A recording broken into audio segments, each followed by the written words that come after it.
प्रिय विद्यार्थियों, आज अपन फिर ले रहे हैं 2 कॉलम कैश बुक। इसके अंतर्गत 2 कॉलम आपके अमाउंट बनेगी कैश और बैंक, और इस पर रोकड़ और बैंक संबंधी लेन देनों को दर्ज करना है। और कुछ लेन देन ऐसे हैं जिसपे डिस्काउंट भी आएगा, लेकिन डिस्काउंट की एंट्री अलग से रोजनामचे में अर्थात मुख्य जर्नल में होगी या नहीं होगी। तो इसमें आपको कैश बुक कैसे तैयार करनी 2 कॉलम, इसके साथ इसके लेजर, ये आज की नई चीज है। अब देखना फर्स्ट जो इसके लेन देन दे रखे हैं, नंबर दिया है इसमें क्वेश्चन में। निम्न लेन देनों को की सहायता से द्विस्तंभी रोकड़ में कैश और बैंक वाली रोकड़ बनाइए, और इसमें आपको कुछ ट्रांजेक्शन दे रखे हैं। Number 1, April 1 2020 cash in hand, इतना देना रोकड़ का शेष हमेशा डीआर होता है, कारण जितनी प्राप्तियां होगी उससे अधिक भुगतान नहीं हो सकता है। उसके बाद में कैश बैंक, ये भी आपका डेबिट शेष है, हमारा पैसा बैंक में जमा है। अब उसके बाद में लेन देन है, ये पहले से प्रारंभिक शेष दे रखे हैं। तो 2 कॉलम कैश बुक के अंदर आपको जो कॉलम डेट है, पार्टिकुलर्स है, ledger folio, cash bank, वही आपके सीआर शायद के कॉलम है। अब इसके अंदर फर्स्ट आपको 2 बैलेंस दे रखे हैं, या डीआर रहेगा 2020 अप्रैल a to balance BD cash in hand हमारे गले में 1 अप्रैल को 5000 रुपए हैं, और बैंक में हमारे संघ बैंक में जमा पैसा है 15000 रुपए। अब इसमें कैश और बैंक 2 खाते हैं आपके, तो 2 बैलेंस बीडी 5000 15000। अब ये आपका प्रारंभिक शेष ओपनिंग बैलेंस है। फिर बोला है अप्रैल 3 माल बेचा, चेक प्राप्त हुआ 3000 रुपए, जिससे उस चेक को उस बैंक में जमा करा दिया। एंट्री आप करेंगे इसमें bank account DR to sales, cheque मिला और बैंक जमा करते बैंक पाने वाला है, माल बिका है। डीआर में अप्रैल 3 टू सेल्स अकाउंट, और राशि आएगी 3000 बैंक कॉलम में, ये 3000 क्योंकि बैंक पाने वाला है। एंट्री बनी bank account DR to sales. 5 अप्रैल बैंक में जमा कराए 2000 रुपये, आपका कॉन्ट्रा एंट्री है, प्रतिरूप प्रविष्टि है, और इसका दोनों साइड में लिखा होगा और इसकी खतौनी यही पूर्ण हो जाएगी। बैंक में जमा कराए सिंपल सी एंट्री बैंक टू कैश, यह आएगा तारीख 5 अप्रैल टू कैश। एरर में आएगा सी कॉन्ट्रा, और राशि एक बैंक कॉलम में, राशि आपकी है 2000 रुपये। यही एंट्री सीआर में आएगी, ये 2020 अप्रैल 5 बाई बैंक एलएफ में सी कॉन्ट्रा, और राशि आई कैश कोड में वही 2000 रुपये। इतना ध्यान रखना कि बैंक में राशि जमा कराई, बैंक से राशि निकाली। तो इस तरीके से जो लेन देन जिसमें कैश और बैंक, एक साइड में डीआर आएगा कैश तो सीआर में बैंक, डीआर बैंक होता है एंट्री में तो सीआर में कैश, वो कौन entry cash to bank, bank to cash. अब इसका लेखा दोनों तरफ आपको करना है, और इसकी खतौनी कैश और बैंक की यही पूर्ण हो जाती है। अगला लेन देन है आपका 10 अप्रैल खुदरा रोकड़िए को रोकड़ दिया, कल आपकी 30 कैश बुक लूंगा, पेटी कैश बुक, उसमें चीज आएगी।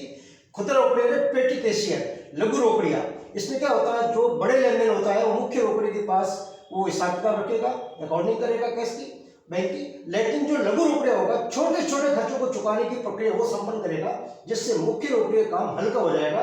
तो यहाँ आपको बोला है खुदरा लघु रोकड़िए को रोकड़ चुकाए, एंट्री करेंगे petty cash account DR to cash, या बाई पेटी कैश 10 तारीख, बाई पेटी कैश, पेटी ने लघु बाई पेटी कैश, और रोकड़ चुकाए हैं 1000 रुपये कैश के घर में आएगा, पेमेंट हुआ सीआर, प्राप्तियां डीआर, भुगतान सीआर।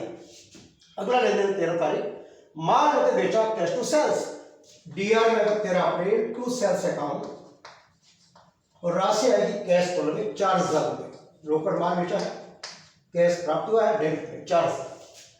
15 तारीख बैंक में लाभांश एकत्रित किया, इसका अर्थ होता है बैंक ने हमारा बैंक में अकाउंट जो खुला हुआ है, किसी कंपनी का हमने शेयर ले रखे हैं, उसमें निवेश कर रखा है, उसका लाभांश कंपनी सीधा हमारे बैंक खाते में जमा करेगा, क्योंकि हमने जब डिमेट अकाउंट खुलाया था, चेक अंश पत्र परचेज किए थे, शेयर्स परचेज किए थे, उस समय उसको अपन बैंक अकाउंट दे रखा है, और उसी हमारे बैंक में जमा करेगा। अपन एंट्री करेंगे बैंक अकाउंट या डिविडेंड, बैंक पाने वाला, डिविडेंड हमारा लाभ है, सीआर में आएगा अप्रैल 15 bank to dividend, sorry DR में आएगा अप्रैल 15 टू डिविडेंड ये आपका लाभ है, और राशि 1000 बैंक को बैंक से अपन मानते हैं। एंट्री बनेगी बैंक अकाउंट या डिविडेंड। अगली जो ट्रांजेक्शन है, श्याम 17 तारीख श्याम से चेक प्राप्त हुआ, बैंक में जमा कराया, बैंक अकाउंट या टू श्याम, तारीख 17, बैंक को डेबिट किया, डेबिट किया टू श्याम, टू श्याम, और बैंक में राशि आएगी 2500 रुपये। अब उसके बाद में श्याम का चेक अप्रत्याशित हो गया, अभी जो 17 तारीख को प्राप्त हुआ उस चेक को डिसऑनर्ड, उस चेक का पैसा आपके खाते बैंक में जमा नहीं किया, कोई कारण होगा, साइन का मिलान नहीं होना, चेक कटा बड़ा होना और कोई कारण हो सकता है, तो बैंक ने इस चेक को अनादित कर दिया, डिसऑनर्ड कर दिया। अब इसकी एंट्री अभी आपने की थी बैंक टू श्याम, उल्टी हो जाएगी, Shyam DR to bank, CR में होगा 20 अप्रैल बाई श्याम, एंड की श्याम अकाउंट डीआर बैंक 25 रुपये बैंक को मिल जाएगा, ये दोनों कैंसिल हो जाएगा, कहने का आश्चर्य 2500 डीआर में है, 25,000 बैंक को में है, तो ये ट्रांजेक्शन अपने आप ही रद्द हो जाएगा, कारण चेक है वो बेकार हो गया, डिसऑनर हो गया, क्लियरिंग हुआ नहीं। अब उसके बाद तारीख के 22 बैंक शुल्क 500 रुपये एंट्री करेंगे, bank charges account DR bank CR में 22 अप्रैल बाई बैंक चार्जेस, राशि बैंक को में 500, इसका याद होता है, बैंक ने जो हमें सुविधाएं प्रदान की है उसका शुल्क लेता है, उसको बोलते हैं बैंक चार्जेस, बैंक चार्जेस भी लाभान्वित आता है, एंट्री करेगा bank charges account DR to bank CR में बैंक चार्जेस, बैंक को में राशि, तारीख 25 चेक से वेतन चुकाया, salary account DR to bank, तारीख 25 सीआर में बाई सैलरी, राशि बैंक को में 5000।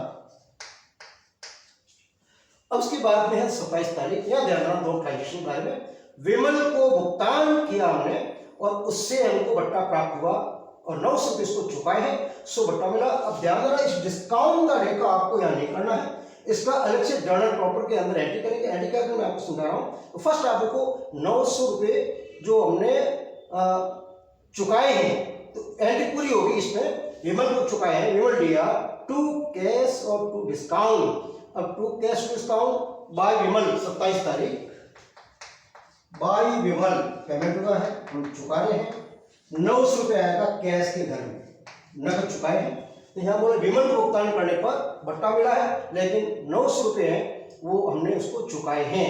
अब देखो पूरी एंट्री क्या होती है इसमें, Vimal DR to cash to discount, तो यहाँ एंट्री होगी बट्टे नोट के रूप में जर्नल प्रॉपर में, जर्नल प्रॉपर, ये मुख्य जर्नल अलग से बुक आएगी, इसमें आपको उसको बोलते हैं मुख्य जर्नल, ये वो जर्नल है, नोट नामचा है, जिसको उन लेन देनों को दर्ज किया जाता है जो अन्य किसी साख में दर्ज नहीं होती, अलग से आएगा तब आपको सुनाएंगे। तो एंट्री क्या होगी, अभी आपने एंट्री की विमल अकाउंट डीआर टू कैश और टू डिस्काउंट, यहाँ होगी विमल डीआर टू डिस्काउंट, डिस्काउंट आपका लाभ है, टू डिस्काउंट, राशि आपकी 100 रुपये, और इसकी आपको एंट्री करने की मुख्य चरण में ये एंट्री होती है। यहाँ कैश बुक के अंदर नहीं आएगी, इसमें कैश बैंक में जो राशि आती है उसका टैक्स नहीं आएगा। अगला है हरीश से नकद प्राप्त हुई 500 रुपये, बट्टा दिया 500 बट्टा दिया और मिले हमको 55 रुपये, एंट्री करेंगे cash account DR discount account DR to Hari, तारीख 28 टू हरी, पूरी एंट्री होती है cash account DR discount account DR to Hari और कैश के घर में आएगा 9,500 रुपये, 9,500। और सेकंड जो डिस्काउंट की एंट्री है यहाँ कीजिए नंबर 2, ये तारीख थी आपके 27 अप्रैल और ये आपके 28 अप्रैल, यहाँ आप करेंगे डिस्काउंट अकाउंट डीआर, डिस्काउंट वाले हानि है अब उसको दे रहे हैं, और टू हरी, ये एंट्री होगी, अमाउंट आपका 500 रुपये। ये दो एंट्री आपको टिप्पणी के रूप में आपको देना चाहिए कि जर्नल प्रॉपर में इसका लेखा होगा, ये दो एंट्री की हमने, इसका लेखा यहाँ 2 कॉलम कैश बुक के अंदर नहीं होगा। ये सारे ट्रांजेक्शन हो गए। अब आपको निकाला बैलेंस, तो फर्स्ट देखना इतना ध्यान रखना, कैश का शेष हमेशा डेबिट होगा, लेकिन बैंक का शेष कुछ भी हो सकता है, डीआर या सीआर। अब यहां सवाल है आप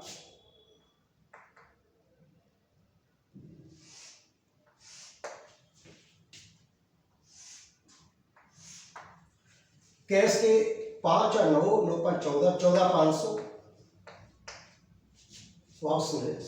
सॉरी 5 4 9 9 18,500 योग होगा 18,500, 9 4 13 18,500। सीआर में आपका 2 1 3 3,900, ये 3,900 आपका कैश का सीआर है। डेबिट है 18,500, 18,500, ये डेबिट डीआर का अधिक है, जानते हैं डीआर का हमेशा अधिक होगा कैश का।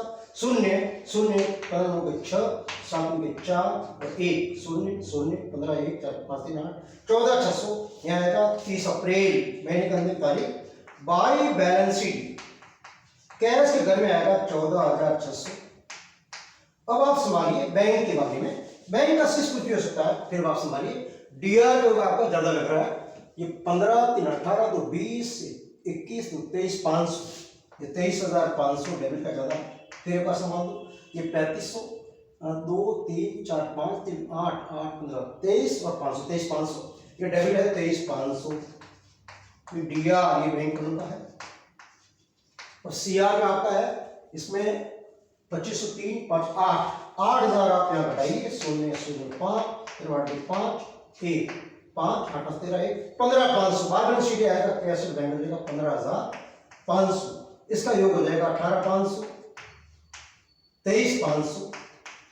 अब आपको क्या करना है, जस्ट 30 अप्रैल को जो आपने कैश बुक को क्लोज किया है, शेष निकाला है, ठीक अगले महीने की प्रथम तारीख हो जाएगा 1 मई 2020 to balance BD brought down, या सीडी लगा क्रेडिट डाउन, यह राशि आएगी 14,600 और यह राशि आएगी 15,500। ये आपका अगली तारीख को बैलेंस फॉरवर्ड हो जाएगा। नेक्स्ट मैं आपको इसी क्वेश्चन की समझा रहा हूं लेजर खतौनी। अब अपन समझ रहे इसकी लेजर, ये आपको जो ट्रू कॉलम कैश बुक दे रखी है, इसको लेजर आप कैसे बनाएंगे, खाता बही। आप जानते हैं लेजर खाता बही अंतिम रेखांकन की पुस्तक है और इसमें सभी प्रकार के अकाउंट खोले जाते हैं और इस अकाउंट के खोलने का उद्देश्य किस व्यक्ति को कितना देना है, किसको कितना किससे लेना है देना है, और साथ में व्यय किस समय में कितने हुए, आय कितनी हुई आदि। तो फर्स्ट आप देखना कैश बैंक कॉलम को छोड़ दीजिए, क्योंकि cash bank true column cash book है तो कैश बैंक की खतौनी का भी एक साथ कार्य कर रहा है। दोनों बैलेंस आपको ज्ञात है 30 अप्रैल को। लेकिन अन्य जो डेबिट साइड में जो अकाउंट है सीआर में जो नाम आए हैं, जैसे सेल्स अकाउंट रहेगा, फिर आपका डिविडेंड है, श्याम हरी 4 ही है। Number 5 PT cash account, Shyam account, Shyam आ चुका है, बैंक चार्जेस, सैलरी, व्यवहार, ये 8-9 खाते आपको खोलने हैं। तो फर्स्ट आप देखना पहला अकाउंट रहेगा डेबिट वाले में खोल रहा हूं पहले, सेल्स अकाउंट, सेल्स अकाउंट। अब सेल्स अकाउंट डेबिट में जितनी बार सेल्स है 2 बार आया है, 3 अप्रैल को है 13 अप्रैल को है, इसकी आपको खतौनी करनी है। टू सेल्स आपका बैंक में 3,000 है और टू सेल्स कैश में 4,000 है। तो सीआर में इसमें आपका आएगा, सीआर साइड के अंदर तारीख है 3 अप्रैल 2020, 3 अप्रैल बाई। अब यहाँ पहला जो अमाउंट है वो आपका बैंक कॉलम में 3,000, तो बाई बैंक 3,000। अब उसके बाद में है तारीख 13 अप्रैल, कैश कॉलम में 4,000 कैश टू सेल्स, तो सीआर में आएगा तारीख 13 अप्रैल बाई कैश अकाउंट और राशि आपकी 4,000। कहने का आशय माल जब आपने बेचा है उस समय चेक से राशि प्राप्त की, चेक को बैंक में जमा कर दिया 3,000 का, उसके बाद में रोकड़ माल बेचा आपने 4,000 का। अब उसके बाद में कैश अकाउंट अन्य पर लेन देन नहीं है। अगला सेल्स हो गया, कैश होगा नहीं, और सेल्स हो गया डिविडेंड। अगला खाता खुलेगा नंबर 2 डिविडेंड अकाउंट, लाभांश खाता, डिविडेंड अकाउंट। सीआर शब्द में आएगा तारीख 15 अप्रैल by bank, bank dividend by bank, और डिविडेंड की राशि 1,000 बैंक हमारे पास जमा किया है। उसके बाद में अकाउंट खुलेगा Shyam account number 3, Shyam account. अब श्याम अकाउंट की खतौनी जितने ट्रांजेक्शन है पूरा कर कंप्लीट। 17 तारीख को है सीआर में 17 अप्रैल बाई बैंक, चेक प्राप्त हुआ, बैंक में जमा कर दिया था बाई बैंक 2,500 रुपए। अब यही चेक देखना 17 के बाद में इधर आपको 20 तारीख शाम दे रखा है, डेबिट में आएगा 20 अप्रैल, चेक होगा डिस्ट्रीब्यूट टू बैंक, क्योंकि बैंक में राशि है टू बैंक, राशि हुई 2500 और ये शाम के 2 लेन देन थे। उसके बाद में आप देखना हरी नंबर 4 अकाउंट खुलेगा, हरी अकाउंट, हरीज अकाउंट, हरी अकाउंट के सीआर में तारीख 28 अप्रैल बाई, अब यहां राशि किसमें देखना, कैश पर बाई कैश, जिस समय राशि हो उसका नाम यहां लिखना है, बाई कैश 9,500 रुपए, 9,500। अब उसके बाद में डीआर में सारी खत्म होगी, सीआर शब्द आइए, पेटी कैश नंबर 5 अकाउंट रहेगा आपका पेटी कैश अकाउंट, लघु खर्च खाता, लघु रोकड़, पेटी कैश अकाउंट। अब पेटी कैश इसकी जो एंट्री बनेगी, petty cash account DR to cash, debit में आएगा तारीख 10 अप्रैल, 10 अप्रैल, टू कैश अकाउंट, रोकड़ हमने लघु रोकड़ चुका है 1000, नंबर 6। उसके बाद में अकाउंट पर हो चुका है bank charges, bank charges account. अब इसके एंट्री आपकी थी बैंक चार्जेस अकाउंट या बैंक आएगा डेबिट के अंदर तारीख 22 अप्रैल, ये 22 अप्रैल, to bank, bank charges account या बैंक 500 रुपए। अब उसके बाद में अगला अकाउंट खुलेगा सैलरी, नंबर 7 वेतन खाता, सैलरी अकाउंट। सैलरी आपने जो चुकाया चेक चुकाई है, तारीख 25 अप्रैल, ये 2020, ये 25 अप्रैल, टू बैंक, क्योंकि चेक से पेमेंट किया है, सैलरी अकाउंट या टू बैंक अकाउंट, राशि 5000। अब उसके बाद में सैलरी के बाद में विमल, लास्ट आखिरी अकाउंट रहेगा विमल अकाउंट, विमल अकाउंट। और विमल में जो आपने नकद चुका है 900 रुपए है, तो विमल अकाउंट के डीआर में आएगा तारीख 30 अप्रैल, सॉरी 27 अप्रैल, टू कैश, टू कैश, राशि 900 रुपए। ये आपकी खतौनी है। अब उसके बाद में मैंने 2 एंट्री आपको जो जर्नल प्रॉपर्टी एंट्री सुनाई थी, इसकी मैं अलग से आपको खतौनी समझा रहा हूं। ये तो आपकी कैश फ्लो कभी कंप्लीट होगी, यहां समझ में laser of proper journal, proper journal, मुख्य जर्नल, ये आपका अलग से समझाएंगे। जो अकाउंट आपका है, नंबर 1 आपका है डिस्काउंट, पहला आपका डिस्काउंट अकाउंट। अब यहां देखिए डिस्काउंट को आपने सीआर के, सीआर में आएगा अप्रैल 27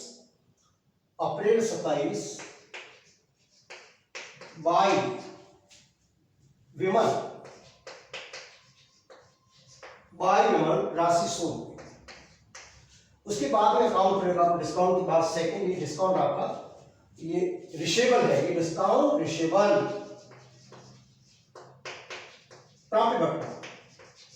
अगला अकाउंट डिस्काउंट पेबल, हम देते हैं 200 बट्टा, डिस्काउंट पेबल अकाउंट, डी बट्टा, यानी मानिए।